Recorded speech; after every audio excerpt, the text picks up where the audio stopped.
Hi, hello, welcome to another video. In the half a year that I've spent making YouTube videos consistently, I have realized that I love making planned, focused, themed videos with shot lists and scripts and following the whole project. I love videos like that. But I also really love making vlogs. Vlogs are some of my favorite content to watch. I love watching people's ordinary lives. I think it's so interesting and such a rich form of entertainment. And I really like creating things that I love to watch. It's really energizing and inspiring for me. So this year I want to try something new to me, not new to the world, and make monthly vlogs that recap the work I did that month, fun things that happened, and of course, the most important part of vlogs, I think, show my ordinary life. So in January, I made a good amount of art. I spent some quality time in my sketchbook, drawing whatever, practicing specific things, and planning bigger projects. I started working on 2 different collections this month, too, which is great because one of my goals for the year is to create 3 to 4. Early in the month, I started on a kitchen collection and didn't get super far into that process because I realized I needed to start on my Valentine's project. I am still getting the hang of working ahead with my art, so that's what I spent the last 2 weeks of January on. Which this project has been taking longer because I want to turn the art into a digital product, which is entirely new territory for me. So I'm making a lot of mistakes and learning new things, and yeah, it's just taking longer than a normal project would. Outside of all the art, which you will see specific videos about soon, I did all the normal things that you do.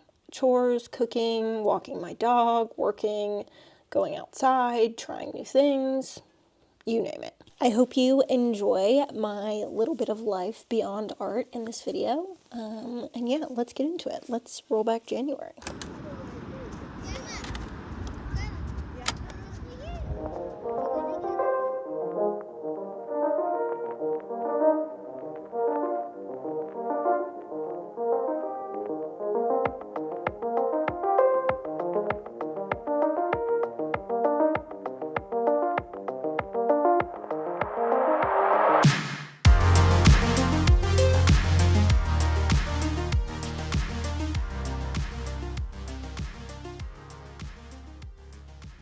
Didn't we just watch The Hobbit?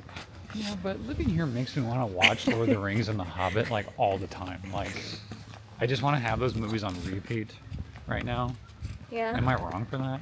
No, you're not. I was thinking about watching Lord of the Rings again too, and then I was like, I've never really wanted to watch Lord of the Rings this much. I want to watch it. Like, I'll watch Lord of the Rings right now. Like when we get home.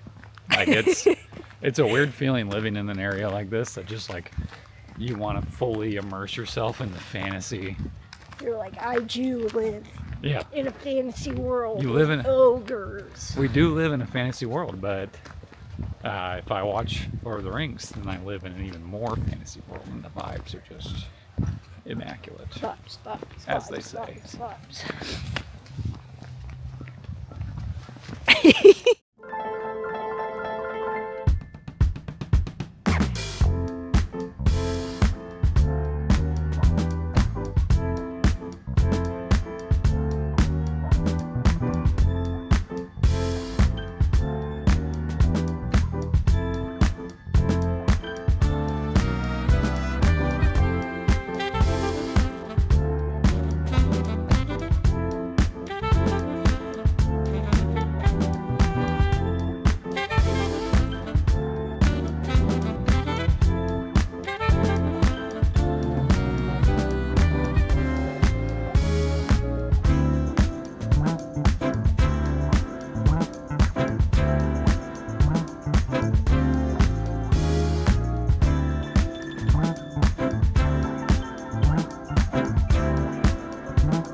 Something I've been thinking a lot about is when you move, you kind of get in this place of like just good enough. You move in, you get your furniture situated, you put stuff up on the walls and, organize closets and shelves and whatever, and you get to the state of good enough where things are put away, things have a place, and it feels sort of homey, but it's not the best it could be. And that's something, especially with this house that we live in now, where I don't want to be in a state of this is good enough and I'm not going to keep trying to improve things. Obviously, there's a limit, it's like this is the best it can be and there's nothing I can do to change that. But there is ways to rework things to figure out the best that they can be. A great example of that is Corduroy's crate, which is massive because he's a huge dog, has been like in every corner of the living room and is now in the closet in our bedroom. And that is by far the best possible place for him, but it took us almost a year to figure that out. And if we had just been like, the first place we put it when we moved in was good enough and never did anything else, we wouldn't have figured out the best possible solution. Anyways, that's a really big example, but now, this year, something that I keep thinking about is what are small things where I'm like, oh, this is just good enough, where I could actually make it better and it would be way more enjoyable. I've been thinking a lot about this random painting here. This is just a painting I did. And I was like, I have so many of these canvases that I am probably not going to use. Like, I don't paint on canvas hardly ever anymore. It'd be so fun to have a seasonal painting here. So, like, do a painting for each season and then you get to change it out because it's super, like, it's just hanging on a nail. It's not like a complicated thing to change out. So that's like one thing where it's like, this is good enough. It's fine. Like, I like this painting. It looks good in here. But I'm like, it'd be so fun to have something that changes a little bit, like keep the space fresh. Another example of this good enough idea. So here, let me show you.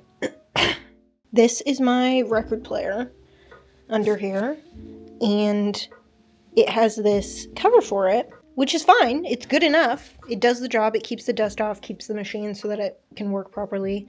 But I was like, oh my gosh, this would be so easy if I just made this myself using like a cute sheet or material or something from the thrift store. I cut it up and just made my own record cover. And then this spot, there's no black box there. Then it's something like really cute and fun. Anyways, those are just a few examples of my good enough idea where I don't want to just settle for the way things are. I want to push myself to make my home and my space as comfortable and welcoming and rich. Yeah. My word for the year is rich, and I mean that in like a plentiful, abundant, grateful for all of the small things that I have type of way. And I feel like this is a great example of making things rich. That's such an easy thing to do. It costs pretty much no money. So just ideas like that.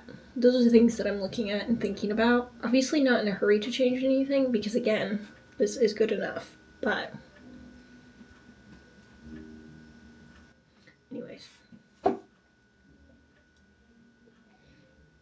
Okay, so I'm currently looking at content that I have shared on Instagram and YouTube that has performed really well to try and get a better idea of what short form content is worth spending my time on and what short form content is not worth it, if that makes sense.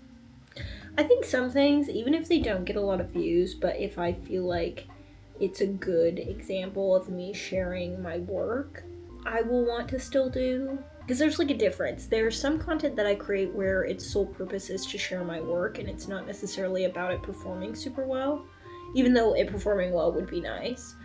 And then there's other content that I make where I'm like, this is just about making content and putting myself out there. And that is the content where I'm like, if this isn't performing well and I'm putting a ton of work into it, what am I doing? So that's what we're analyzing.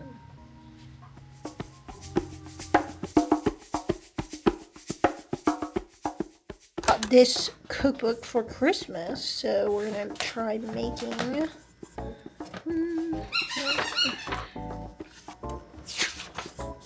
these. One pot green curry veggie noodles, except I'm gonna make them with red curry because I just like that better than green curry. So let's try it.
We can play with a sticky.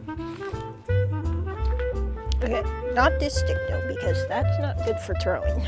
It's too... I think when I turn my back to it, it loses me. Sticks like he normally is. Lavish.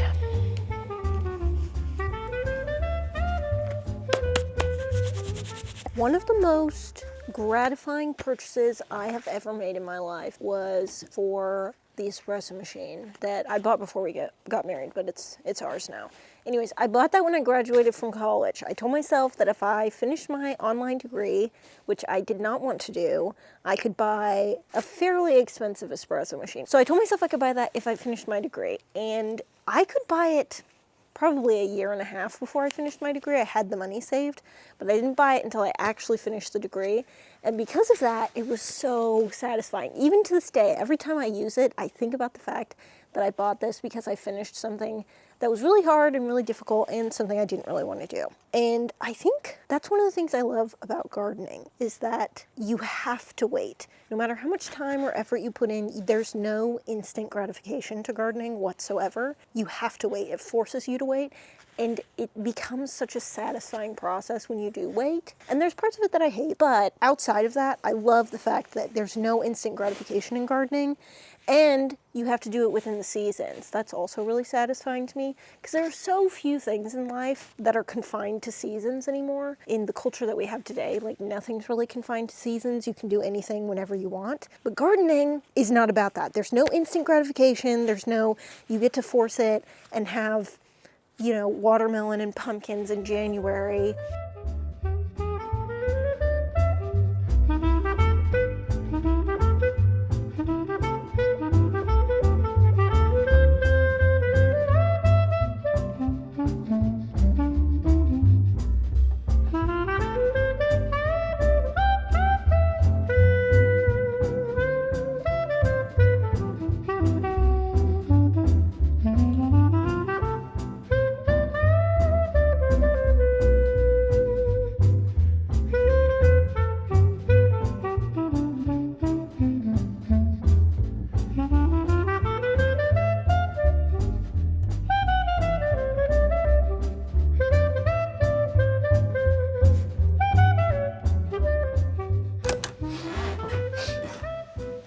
Okay, now I'm filming a favorite art supply video. I don't know why I'm feeling so inspired to film a ton, but I am.